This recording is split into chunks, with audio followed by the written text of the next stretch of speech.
It wasn't a love triangle and it wasn't like nasty competition. It was just love and support and wanting to do what was best for Zach at that time as well. Here's the thing. I like you. I know your diagnosis complicates things, but I don't care. Hey, May. Do you like me? Yes, I do. Even though I don't have cancer? Make your move, Romeo.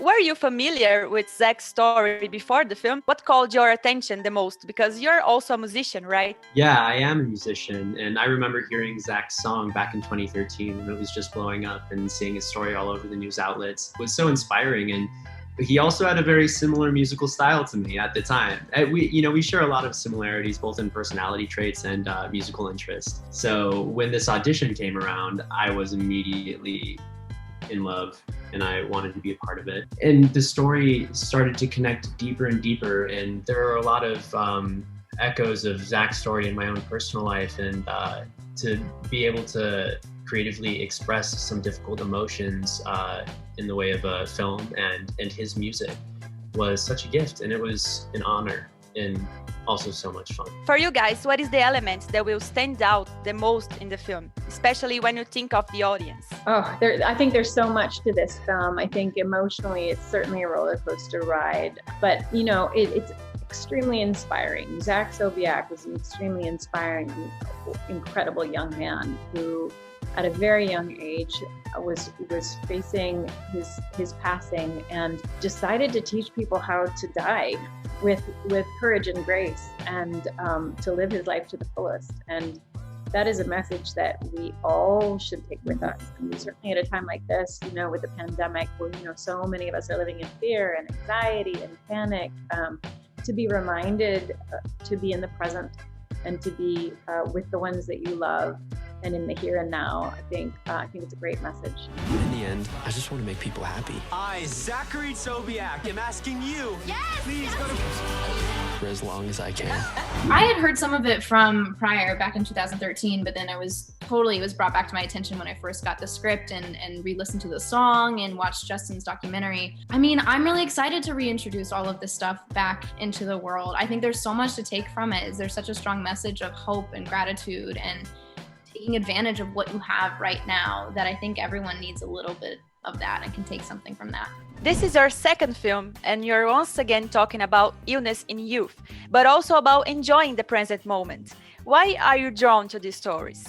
I've spent the last 7 years telling stories in a documentary series called My Last Days about people who are living with chronic and terminal illnesses, but are living amazing lives.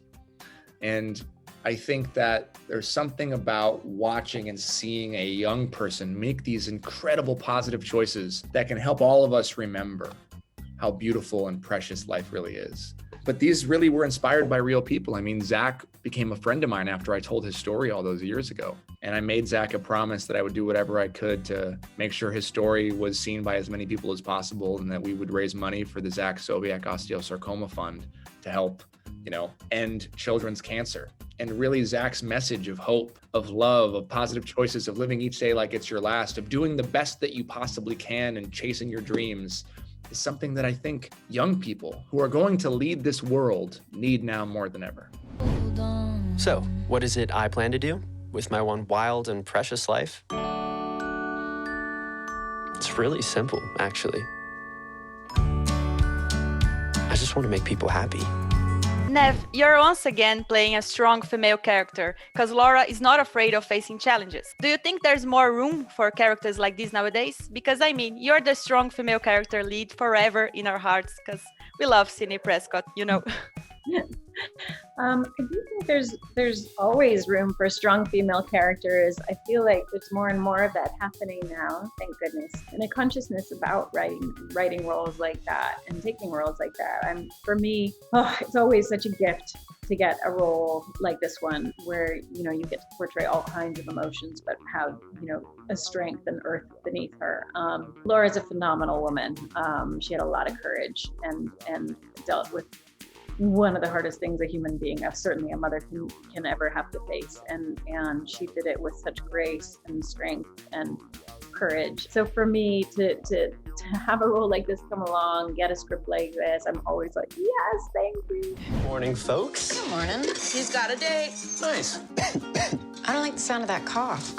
So, girls, Sabrina, you play Zach's best friend, and Madison, you're Zach's crush. And your characters have a good relationship. Do you think the old days with female competition on screen are gone? Fingers crossed. You know, there's stories in which that those relationships have to be told in that way, because there are still things to overcome. But I definitely think in our story that just wasn't the case, and we were telling a true story. And these girls are friends, and they love each other. And it wasn't a love triangle, and it wasn't like nasty competition. It was just love and support, and wanting to do what was best for Zach at that time as well.